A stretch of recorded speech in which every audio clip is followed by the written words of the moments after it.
अब यहाँ पर 12 अनुसूचियां हुई, तो इसका मतलब है कि पहले 8 थी और 12 हुई, तो इसका मतलब है कि 8 के बाद कोई 9वीं, कोई 10वीं, कोई 11वीं और कोई 12वीं ऐड जरूर हुई है साहब। ठीक है, ऐड जरूर हुई है, और मैं कहूंगा कि जी हाँ, बिल्कुल ऐड हुई है, बिल्कुल ऐड हुई है। तो अभी हम उन्हीं अनुसूचियों पर चलते हैं, उन्हीं के बारे में हम लोग बातचीत करते हैं। आइए हम यहाँ पर बात करेंगे अनुसूचियां, शेड्यूल्स, अनुसूचियां।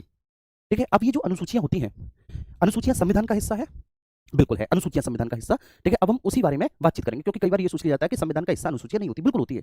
तो मूल संविधान में ये संख्या थी और ये मूल संविधान का पार्ट था। वर्तमान परिदृश्य में 25 भाग 350 प्लस आर्टिकल 12 अनुसूचियों के साथ साथ प्रस्तावना भी संविधान का हिस्सा है, प्रस्तावना भी संविधान का हिस्सा है। मूल संविधान में स्वीकार नहीं किया गया था कि प्रस्तावना संविधान का हिस्सा है। प्रस्तावना को संविधान निर्माण की पूरी कार्यप्रणाली में सबसे लास्ट में शामिल किया था। ठीक है, संविधान निर्माण के क्रम में सबसे लास्ट में प्रस्तावना को हमने शामिल किया, लेकिन प्रस्तावना ठीक है बिल्कुल संविधान की शुरुआत में है।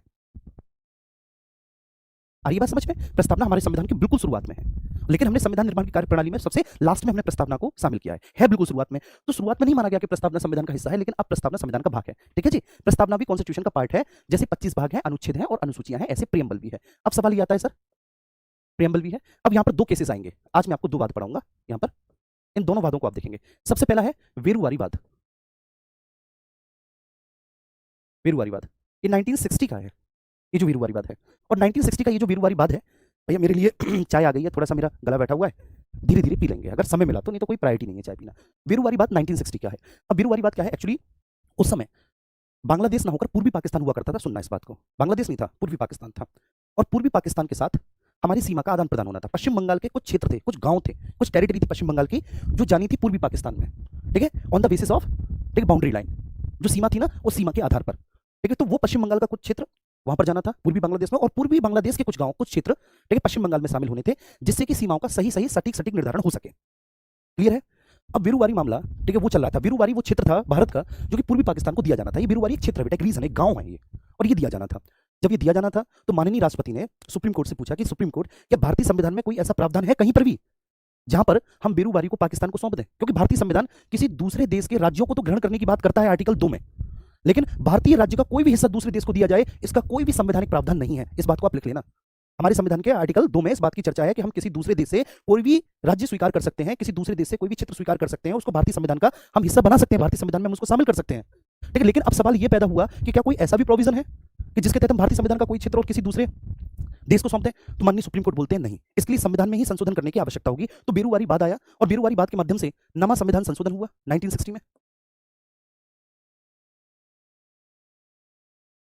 संशोधन हुआ कब हुआ भैया जी? 1960 में हुआ, और हमने वीरूवारी जो है ये पूर्वी पाकिस्तान को सौंप दिया। अच्छा, आप लोग इसमें गुस्सा मत करना कि सर हमारी सरकार ऐसे कैसे कर सकती है कि हमने भारत का कोई भी क्षेत्र उस समय के पाकिस्तान को सौंप दिया, पूर्वी पाकिस्तान को। लेकिन तो हमने भी उनके क्षेत्र लिए थे और उन्होंने हमारे क्षेत्र, वो सीमा की अदला बदली के क्रम में किया गया। और उस केस में माननीय सुप्रीम कोर्ट ने पता क्या बोला था? सुप्रीम कोर्ट ने बोला था कि प्रस्तावना संविधान का हिस्सा नहीं है। ये बात ध्यान रखना। उसमें बोला उस केस में कि प्रस्तावना, preamble is not a part of constitution, प्रस्तावना संविधान का हिस्सा नहीं है। क्या भैया जी ये बात सभी को समझ में आई? ठीक है, बहुत धीरे धीरे पढ़ा रहा हूँ, एक बात को 2 से 3 बार रिपीट करके पढ़ा रहा हूँ, इसलिए पढ़ा रहा हूँ कि आप इस बात को बहुत अच्छे से समझ सकें। तो एक बार थम्स अप करो, हो गई ये बात क्लियर कि प्रस्तावना संविधान का हिस्सा नहीं है, नहीं है। कई बार ऐसी गलतियां हो जाती हैं, नहीं है। ठीक है, ये इसमें बोला preamble is not a part of constitution, प्रस्तावना संविधान का हिस्सा नहीं है। अब फिर ठीक है, इस मामले में क्लियर हो गया। 1960 से आगे आने वाले 13 साल तक ठीक है सबको यही पता था अकॉर्डिंग टू सुप्रीम कोर्ट, क्योंकि सुप्रीम कोर्ट ही भारतीय संविधान में जब कोई भी कानूनी संबंधी प्रश्न खड़ा हो जाता है, संवैधानिक प्रावधान से संबंधित कोई भी प्रश्न खड़ा हो जाता है, तो सुप्रीम कोर्ट उस पर अंतिम निर्णय देती है। तो सुप्रीम कोर्ट ने बोल दिया, 13 साल तक यही विचार चलता रहा, यही आमतौर पर विचारधारा लोगों की थी कि भारतीय संविधान में केवल व केवल भाग और उनसे संबंधित अनुच्छेद और अनुसूचियां ही आती हैं भारतीय संविधान में। क्लियर है? अनुसूचियां ही आती हैं, लेकिन ठीक है भारतीय संविधान में प्रस्तावना नहीं आती। प्रस्तावना भारतीय संविधान का पार्ट है ही नहीं। भैया ये बात में कर लेना प्लीज, मैं बड़ा डिस्टर्ब हो रहा है जी। ठीक है भैया, स्क्रीन पे कुछ कर रहे थे तो मैंने कहा आप लोगों से पहले मैं बात कर लूँ, वो जरूरी है। हो गया ये बात क्लियर? अब उसके बाद आया ठीक है दूसरा मामला, और ये दूसरा मामला मैं शॉर्ट में बताऊंगा। ये केशवानंद भारतीवाद है, केशवानंद भारतीवाद है, और ये है 1973 का। और इस मामले में सुप्रीम कोर्ट ने अपना पूर्व निर्णय बदल दिया, बिल्कुल बदल दिया। सुप्रीम कोर्ट बिल्कुल पलटी मार गया, और सुप्रीम कोर्ट अपने पूर्व निर्णय को बदलते हुए बोलता है कि भाई अब प्रस्तावना संविधान का हिस्सा है, प्रस्तावना is a part of constitution, preamble is a part of constitution, प्रस्तावना संविधान का हिस्सा है। इतनी सी बात मैंने आपको बताई। अगर एक बात बताइए, प्रस्तावना संविधान का हिस्सा है और संशोधन किसमें होता है? संविधान में आर्टिकल 368 बोलता है, आपको पता होगा, नहीं पता तो आप सुन लो कि आर्टिकल 368 बोलता है कि प्रस्तावना संविधान में संशोधन किया जा सकता है, मतलब जो भी संवैधानिक उपबंध है उनमें संशोधन हो सकता है, उनमें अमेंडमेंट हो सकता है, ठीक है, आर्टिकल 368 के आधार पर।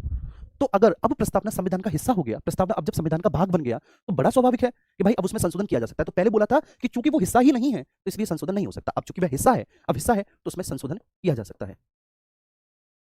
हिस्सा है तो संशोधन किया जा सकता है,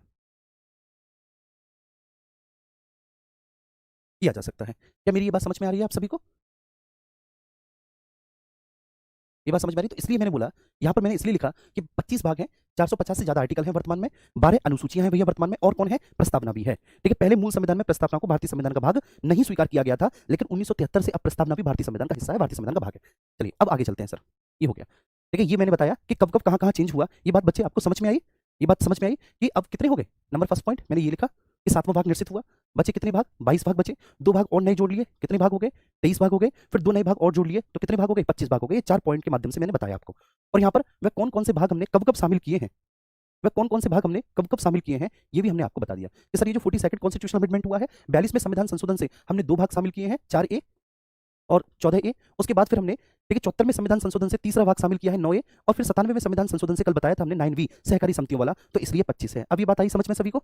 अब हम बात करेंगे सर अनुसूचियों के बारे में। अब यहाँ पर आ जाते हैं, मूल संविधान में 8 अनुसूचियां थी, कौन सी थी उसके बारे में बात करेंगे। लेकिन 8 के अलावा अब देखो, ठीक है, अब नंबर भी बढ़ा है और क्रम भी बदला है, क्योंकि अब लास्ट अनुसूची 8 नहीं रही।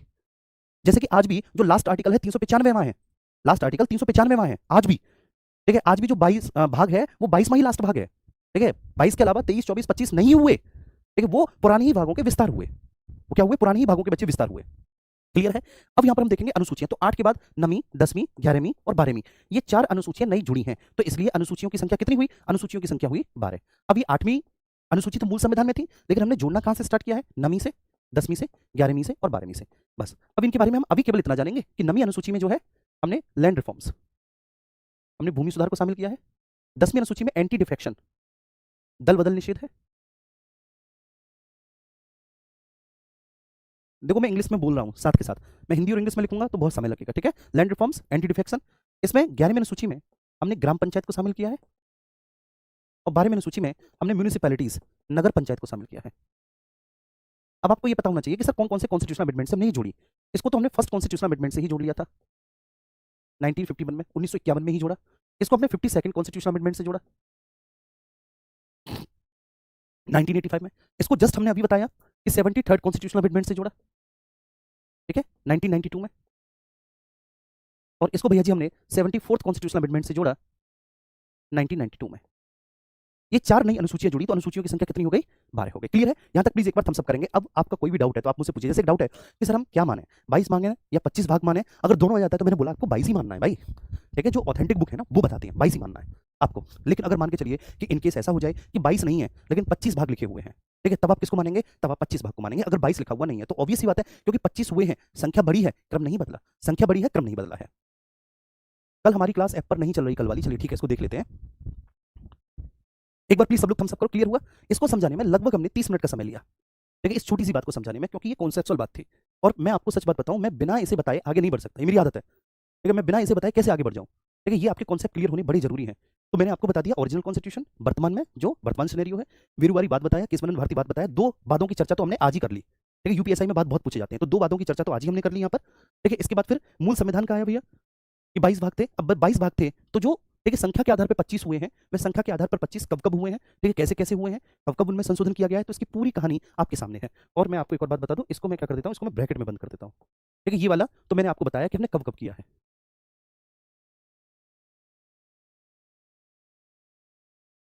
ठीक है, चलो ठीक है, इतना मतलब क्लियर हो रहा है, आपको कोई दिक्कत नहीं है, ये समझ में आ रहा है। ये वाला मैंने अलग कर दिया और ये वाला मैंने उस तरह से आपको बता दिया।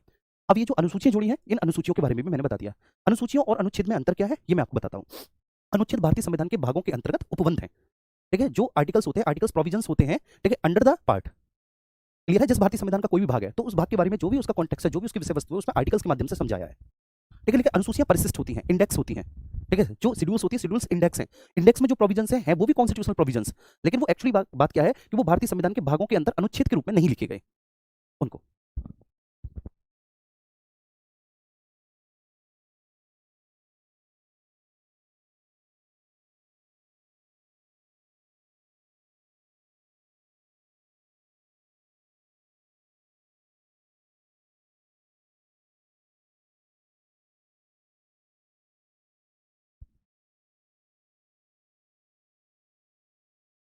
ठीक है सर, है ना? आइए अब हम बात करेंगे सबसे पहले, ठीक है, अनुसूची संख्या 1। ठीक है, अब हम शेड्यूल्स को पढ़ने जा रहे हैं। अनुसूची संख्या 1, अनुसूची संख्या 1 में क्या है? Union and it's territory. ठीक है, भारत संघ और उसका राज्य क्षेत्र, अनुसूची संख्या 1 में। भारत संघ और उसका राज्य क्षेत्र।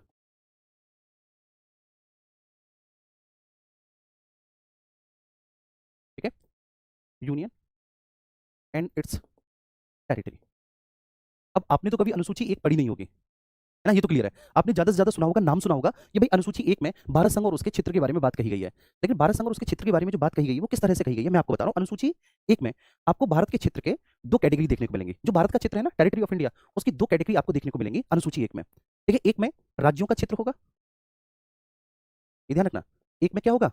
राज्यों का क्षेत्र, और दूसरे में होगा संघराज्य क्षेत्र। संघराज्य क्षेत्र, ठीक है जी। वर्तमान में राज्यों के क्षेत्र में कितनी इकाइयां आती हैं? 28। वर्तमान में जो राज्यों का क्षेत्र है बेटा, राज्यों के क्षेत्र में जो इकाइयां आती हैं, जो यूनिट्स है, मतलब टोटल स्टेट की संख्या कितनी है? 28 है। ठीक है, हिंदी में आपकी भाषा में बोलो, स्टेट की संख्या 28 है। और यूनियन टेरिटरी की संख्या कितनी है जी वर्तमान में?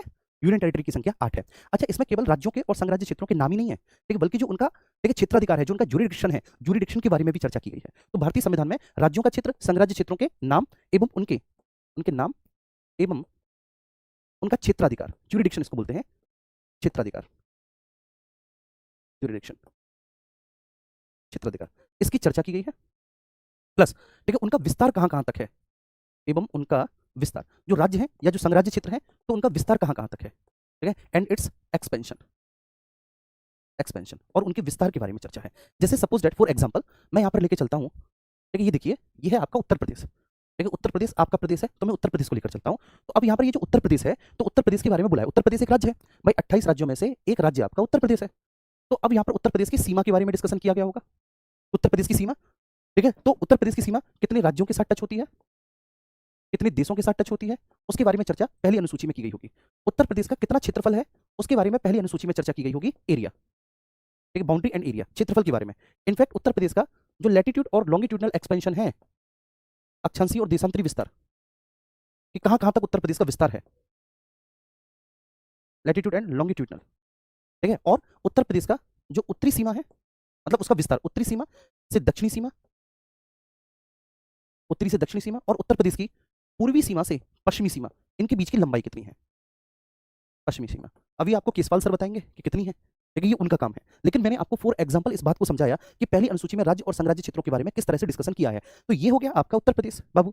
अगर ये उत्तर प्रदेश है, तो उत्तर प्रदेश 28 राज्यों में से एक राज्य है आपका, 28 स्टेट में से एक राज्य आपका उत्तर प्रदेश है ना? तो उत्तर प्रदेश की सीमा के बारे में डिस्कशन किया होगा इसमें पहली अनुसूची में, कि उत्तर प्रदेश की जो सीमा है वह 8 राज्यों से और एक देश नेपाल से टच होती है। और वह 8 राज्यों से जो टच हो रही है, तो 8 राज्यों के कौन कौन से डिस्ट्रिक्ट हैं, या उत्तर प्रदेश के कौन कौन से डिस्ट्रिक्ट हैं जो उन राज्यों के साथ टच हो रहे हैं, वो सारी चीजें यहाँ पे डिस्कस की गई होंगी। उत्तर प्रदेश का क्षेत्रफल, ठीक है, जितना भी है 2,40,928 किलोमीटर स्क्वायर है आई थिंक, तो उसके बारे में डिस्कस है। उत्तर प्रदेश का अक्षांश देशांतरी विस्तार, उत्तरी सीमा से दक्षिणी सीमा और पूर्वी सीमा से पश्चिमी सीमा की, ठीक है, लंबाई कितनी है, लेंथ कितनी है। जैसे उत्तरी से दक्षिणी सीमा की बात करें तो 250 किलोमीटर है, पूर्वी से पश्चिमी की बात करें तो लगभग 650 किलोमीटर के आसपास है, उसके बारे में बात की है। ये सारी बातें तो राज्यों का क्षेत्र और संघराज्य क्षेत्र ये है भैया जी, ठीक है, राज्यों का क्षेत्र है, संघराज्य क्षेत्र है, उनकी लिस्ट है, उनके नाम है, उनका टेरिटोरियल ज्यूरिडिक्शन है, और इसके अलावा, ठीक है, उनका टेरिटोरियल एक्सटेंशन की भी बात कही गई है, टेरिटोरियल एक्सपेंशन की भी बात कही गई है। ठीक है सर, तो टेरिटोरियल ज्यूरिडिक्शन मैंने लिख दिया है, territorial jurisdiction and territorial expansion, इनके बारे में चर्चा है पहली अनुसूची में। ये बात क्लियर हुई। अब पहली अनुसूची से संबंधित आर्टिकल कौन कौन से हैं, सवाल ये आता है, ये प्रश्न भी पूछ लिया जाता है कि पहली अनुसूची से संबंधित अनुच्छेद कौन कौन से हैं, अनुच्छेद। तो आप लिखेंगे कि पहली अनुसूची से संबंधित अनुच्छेद जो है वो आर्टिकल 1 से लेकर 4 तक है, आर्टिकल 1 to 4, आर्टिकल 1 से लेकर 4। आइए बात समझ में, आर्टिकल 1 से 4, बहुत अच्छे, बहुत अच्छे। अब इसके बाद नेक्स्ट आगे चलते हैं साहब, ठीक है, ये मैंने फॉर एग्जांपल समझाया, उदाहरण स्वरूप लिख देता हूं मैं, उदाहरण स्वरूप। ठीक है, अनुसूचियों को आपने पढ़ा बेशक पहले होगा, ठीक है, लेकिन ऐसे आपने नहीं पढ़ा होगा। ऐसी जैसे भैया बोल रहे थे, मैंने कल भाग पढ़ा है कि सर क्या आप भागों के अंदर नहीं पढ़ाओगे? बेटा भागों के अंदर की बात कर रहे हो, अभी तुम देखो सही, जब भारतीय संविधान का भाग 1 स्टार्ट होगा तो तुम देखना है, ठीक है, कि कितना अंदर का पढ़ाते हैं। अब आते हैं हम दूसरी अनुसूची पे, सेकंड शेड्यूल। अब वो कहीं से भी प्रश्न पूछ ले, आप उन प्रश्नों के लिए सभी छोटे बहन भाई बिल्कुल तैयार होंगे। सेकंड शेड्यूल, दूसरी अनुसूची पे, दूसरी अनुसूची में क्या है, दूसरी अनुसूची का कॉन्टेक्स्ट क्या है, उसकी विषय वस्तु क्या है। तो दूसरी अनुसूची जो डील्स करती है, मतलब दूसरी अनुसूची में जो लिखा हुआ है वह है उपबंध, किससे रिलेटेड, देखिए सैलरी से रिलेटेड, अलाउंसेस से रिलेटेड एंड प्रिविलेजेस से रिलेटेड। ये जो दूसरी अनुसूची है, दूसरी अनुसूची में एक्चुअली जो है ना, ठीक है, एबल्यूमेंट्स है, अलाउंसेस है और प्रिविलेजेस है, मतलब पदाधिकारियों के, विभिन्न पदाधिकारियों के विभिन्न पदाधिकारियों के वेतन भत्ता एवं पेंशन है। वेतन, ठीक है, इसको बोलेंगे सैलरी। उनको क्या वेतन मिलेगा, उनको क्या सैलरी मिलेगी, इसके बारे में है। वेतन के बारे में चर्चा है, भत्ते के बारे में चर्चा है, अलाउंसेस, ठीक है, एवं उनके विशेषाधिकारों के बारे में कि उनके अगर कुछ स्पेशल राइट्स हैं, कुछ उनके विशेषाधिकार हैं, तो उसके बारे में चर्चा की गई है ना। इसको बोलेंगे प्रिविलेजेस। उनके विशेषाधिकारों के बारे में चर्चा है। तो ये जो भाई दूसरी अनुसूची है, दूसरी अनुसूची में क्या है, विभिन्न पदाधिकारियों के वेतन भत्ता और उनके विशेषाधिकारों के बारे में चर्चा है। अब यहाँ पे सवाल उठता है कि सर, देखिए जैसे मान के चलिए कि आप यूपीएसआई का फॉर्म भर रहे हैं, दूसरी और तीसरी अनुसूची में बड़ा कंफ्यूजन है बच्चों को, और वो रहता ही है, बड़ा स्वाभाविक है। आप यूपीएसआई का फॉर्म भर रहे हैं, तो आप फॉर्म किस आधार पर भर रहे हैं, क्योंकि आपको पता है कि भाई ये जो पद जिसका मैं फॉर्म भरने जा रहा हूँ, इसका वेतन कितना है, इसकी सैलरी कितनी है, ये कौन सी सैलरी अलॉट में आता है ना। आपको पता है ना ये कौन से ग्रेड की नौकरी है, ग्रेड ए की, ग्रेड बी की, ग्रेड सी की, और जिस भी ग्रेड की नौकरी है उसका वेतनमान कितना है, पहले आप ये कंफर्म करते हो ना। तो इसलिए ये जो विभिन्न पदाधिकारी हैं, ठीक है, इन पदाधिकारियों के, इन ऑफिसर्स के पहले सैलरी, अलाउंसेस, इनके बारे में चर्चा की गई है, और इसके बाद ठीक है फिर उनके जो अगली अनुसूची होगी, इसके बाद अगली अनुसूची में इनके द्वारा जो शपथ ली जाती है, जो ओथ ली जाती है, जो अपरमिशन ली जाती है, उसके बारे में चर्चा है। जैसे आपने यूपीएससी का फॉर्म भरा तो आपको पता चल गया कि अच्छा ये सैलरी है, ठीक है, ये इसका वेतनमान है, ये इसकी सैलरी है, और उसके बाद फिर आपने क्या किया, उसके बाद फिर आपने जम के मेहनत की, ठीक है, और जब जम के मेहनत की, आप दिन रात पढ़े, आपका सिलेक्शन भी हो गया। अब सिलेक्शन हो जाने के बाद, ठीक है, जब सिलेक्शन हो गया, सिलेक्शन हो जाने के बाद फिर आप क्या करेंगे, आप ट्रेनिंग पे जाएंगे, ट्रेनिंग अपनी कंप्लीट करेंगे, और जिस दिन आप वर्दी पहनेंगे, वर्दी पहनेंगे तो आपको एक शपथ दिलाई जाएगी, ईमानदारी की, सत्यनिष्ठा की, निष्पक्षता की, ठीक है, पारदर्शिता की, जवाबदेहिता की, आपको ऐसी शपथ दिलवाई जाएंगी, तो आप शपथ लेंगे। तो पहले आपने कंफर्म किया सैलरी कितनी है,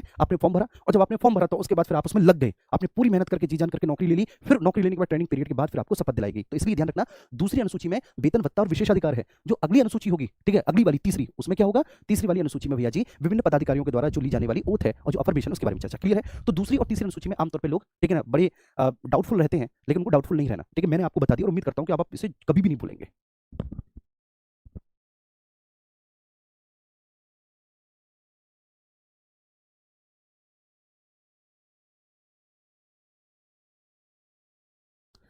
ठीक है सर, क्लियर है, ये बात आ गई समझ में सभी को। ओके, तो अब इसमें दूसरी अनुसूची में विभिन्न पदाधिकारियों के वेतन भत्ते और विशेषाधिकार हैं, तो किस किसके वेतन और भत्ते के बारे में यहाँ पे चर्चा की गई है, तो माननीय राष्ट्रपति के। ठीक है, हमारे यहाँ जो सबसे बड़ा संवैधानिक पद है, मैं क्रम भी बताऊंगा इनका, ठीक है, इनका क्रम भी बताऊंगा। तो सबसे बड़ा संवैधानिक पद हमारे यहाँ राष्ट्रपति है, तो हमारे यहाँ राष्ट्रपति जी की वेतन भत्ते के बारे में बात कही गई है। इसके अलावा दूसरा, राज्यों के राज्यपाल के वेतन भत्ते के बारे में चर्चा है दूसरी अनुसूची में, राज्यपाल के बारे में है। तीसरा, लोकसभा के अध्यक्ष और उपाध्यक्ष के बारे में है। अब एक इंटरेस्टिंग बात बताने जा रहा हूँ, देखो आपको कैसे स्टूडेंट बनना है कि कोई भी जो एक्स्ट्रा बात मैं बताते हुए जा रहा हूँ आपको, ठीक है, वह साथ के साथ लिखती चली जानी है अपनी कॉपी में, वो आपको साथ के साथ इनपुट करा जाना है, ये आपकी मोरल ड्यूटी होनी चाहिए, या आप साथ के साथ लिखते चले जाओ। लोकसभा के अध्यक्ष एवं उपाध्यक्ष,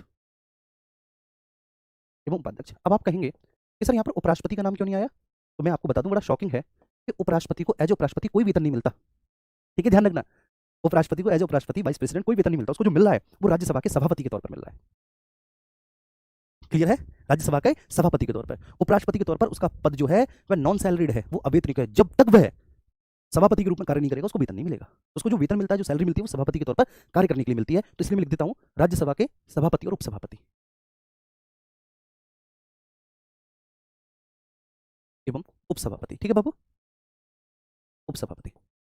ऐसे ही जो राज्य विधानसभा है, राज्य विधानसभा जो स्टेट लेजिस्लेचर में स्टेट विधानसभा होती है, तो राज्य विधानसभा के अध्यक्ष एवं उपाध्यक्ष इसमें आ जाएंगे बाबू, अध्यक्ष एवं उपाध्यक्ष आ जाएंगे इसमें। ठीक है, और इसमें जो है आपका राज्य विधान परिषद के सभापति और उपसभापति आ जाएंगे,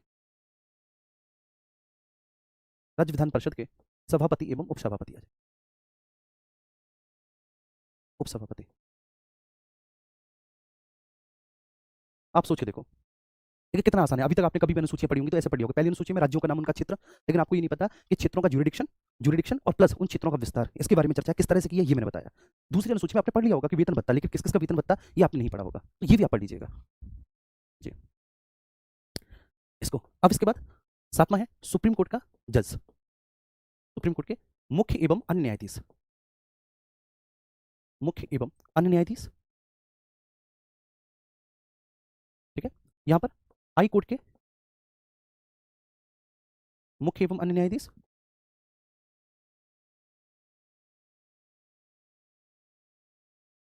ठीक है, chief justice of supreme court and other justice, ठीक है, अदर जजेस। और इसके अलावा सर ठीक है, राज्यों का जो हाई कोर्ट है, हाई कोर्ट के जो चीफ जस्टिस होते हैं उनके अलावा जो अदर जजेस हैं उनके बारे में। और फिर यहाँ पर नमा पॉइंट है, फिर भैया जी यहाँ पे नमा पॉइंट है जिसके बारे में बात कही गई है, वह आपका CAG, controller and auditor general of India. ठीक है, इसके वेतन और इसके विशेषाधिकार और प्लस ठीक है इसको मिलने वाला जो भत्ता है उसके बारे में बात कही गई है। तो टोटल ये 9 पदाधिकारी हैं, ठीक है, जिनके वेतन भत्ते और प्लस उनको जो मिलने वाले प्रिविलेजेस हैं, जो उनको मिलने वाले विशेषाधिकार हैं, इसके बारे में चर्चा है। ये 9 के 9 आपको याद हो जाएंगे? आप प्लीज मुझे बताइए। ठीक है, पंकज तोमर जी, मैंने बिल्कुल सही से लिखा है मेरे भाई, इससे ज़्यादा सही से मुझ पर नहीं लिखा जाएगा। ठीक है, फिर तो आप ऐसा करो कि मुझे अपने घर ही बुला लो और वहाँ पे लिखाऊंगा मैं। ठीक है तोमर साहब, एड्रेस भेजो। ठीक है विकास, जैसी एड्रेस आ जाए तुरंत बताना, टिकट करा के जाते हैं।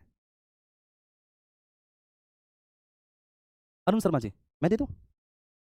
अच्छा अरुण, आप अपना कॉन्टैक्ट नंबर दे दीजिए, ठीक है, आपको कॉल कर लेंगे। अगर कोई जो है ना आपसे कॉन्टैक्ट नहीं कर पा रहा है तो आप अपना कॉन्टैक्ट नंबर लिख दें, भैया विकास जो है ना, जो हमारे स्ट्रीमर भैया हैं वो आपको कॉन्टैक्ट कर लेंगे फिर।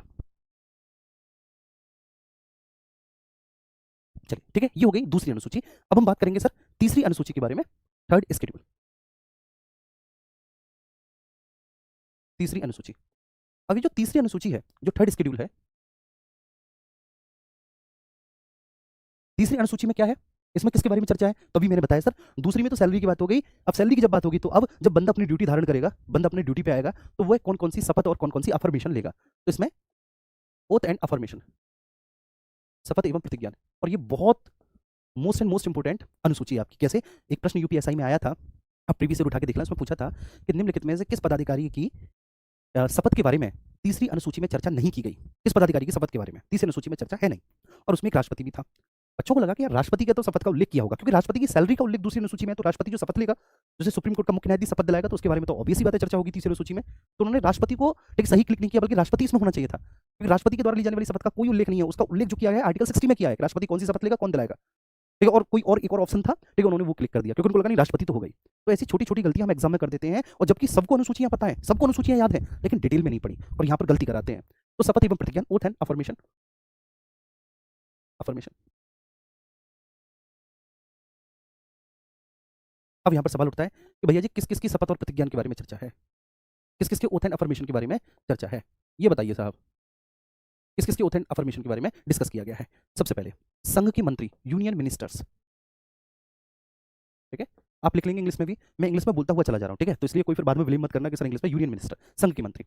इसके अलावा ठीक है, सबसे बड़ी इंटरेस्टिंग बात क्या है कि संघ के मंत्री शपथ लेंगे, चलो ठीक है कि भाई उन पर कोई अधिकार है, ठीक है, किसी अधिकार वो अपने पास रखते हैं जो कि संविधान ने उनको दिए हैं, कानूनों के निर्माण से संबंधित हो, ठीक है, या फिर कार्यपालिका से संबंधित हो, एग्जीक्यूटिव से संबंधित, कानूनों के संचालन के लिए, कानूनों के आधार पर शासन करने के लिए, तो उनको संविधान ने अधिकार दिए, इसलिए वो शपथ लेंगे। ठीक है, क्योंकि उनको अपने उन अधिकारों का प्रयोग ठीक है उसी कर्तव्य के आधार पर करना होगा जो कर्तव्य उन्होंने शपथ लेते टाइम कहे थे। तो ठीक है, समझ में आता है। लेकिन पता है इसमें एक और बात है, जो संसद के सदस्य, जो संसद के सदस्य चुनाव में खड़ा होना चाह रहे हैं, चाहे वो लोकसभा के हो या राज्यसभा के, मतलब अभी वह सदस्य नहीं बने, ठीक है, वो केवल उम्मीदवार हैं, तो उम्मीदवार के तौर पर भी उनको शपथ लेनी होती है, एज अ कैंडिडेट भी वो वोट लेंगे। ये बहुत इंटरेस्टिंग पॉइंट है। तो संसद के उम्मीदवार सदस्य, कैंडिडेट मेंबर्स, उम्मीदवार सदस्य। अभी बेटा जैसे कोई भी लोकसभा सदस्य है, मान के चलिए सपोज डेट अमित शाह हैं, ठीक है, या फिर मैं नरेंद्र मोदी जी को ले लेता हूं। नरेंद्र मोदी जी सबसे ज्यादा प्रख्यात है, विख्यात है, बनारस लोकसभा क्षेत्र से वो खड़े हुए थे नरेंद्र मोदी जी। तो जब नरेंद्र मोदी वाराणसी लोकसभा क्षेत्र से एज अ उम्मीदवार बीजेपी के ठीक है चुनाव चिन्ह पर जब उन्होंने अपनी उम्मीदवारी प्रस्तुत की, तो अपनी उम्मीदवारी प्रस्तुत करते समय मतलब वो ठीक है पर्चा भरते समय उन्होंने एक शपथ ली होगी वहां पर, ये ध्यान रखना। तो वो शपथ भी है यहाँ पर। तो संसद के उम्मीदवार सदस्य, अब वह संसद के उम्मीदवार सदस्य चाहे भैया वह लोकसभा के हो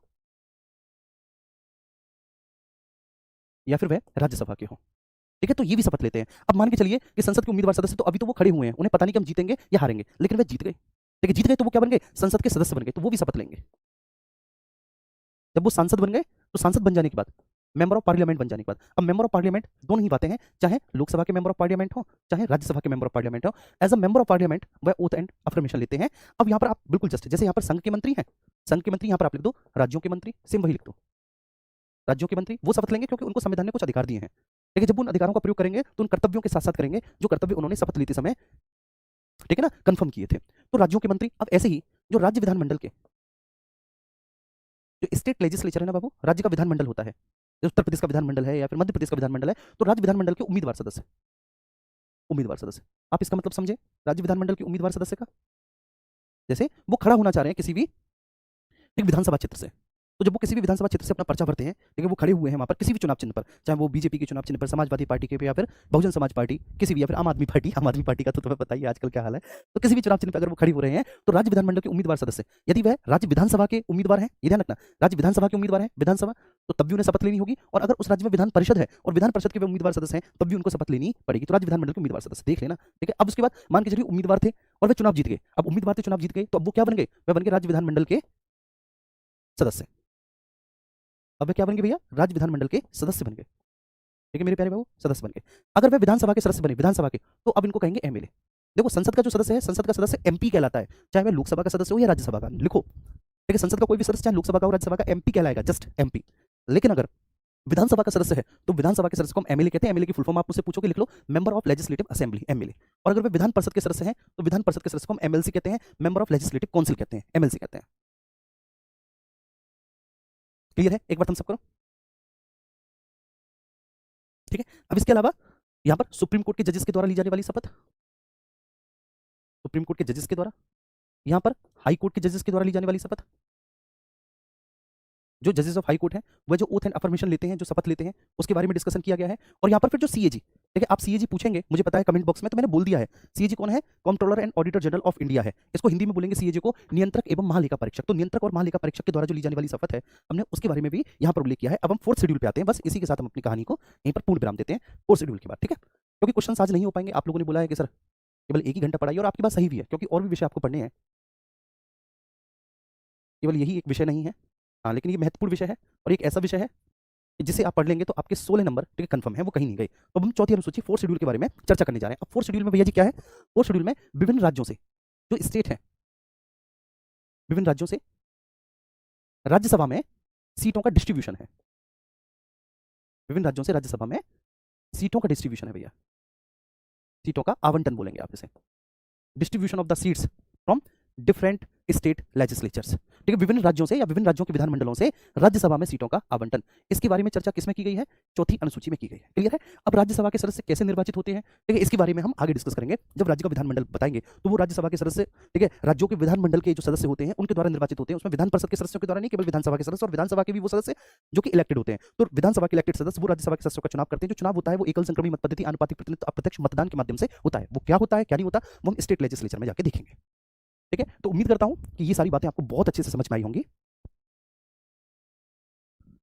बहुत अच्छे से, ठीक है, आपने समझा होगा, बहुत बढ़िया से आपने जाना होगा, ठीक है। इसी पर, ठीक है, एक छोटा सा शेर हो जाए, एक छोटी सी शायरी हो जाए, और बड़ी बेहतरीन शायरी है, ठीक है, आप इसको सुनना, और ठीक है फिर कमेंट बॉक्स में आपको बताना है। हमने 4 शेड्यूल पढ़ी, ठीक है, केवल 4 ही अनुसूची हमने पढ़ी, और 4 जो अनुसूची हमने पढ़ी वो हमें याद हुई, ठीक है। और ऐसे नहीं कि हमने भैया जी, ओ सॉरी,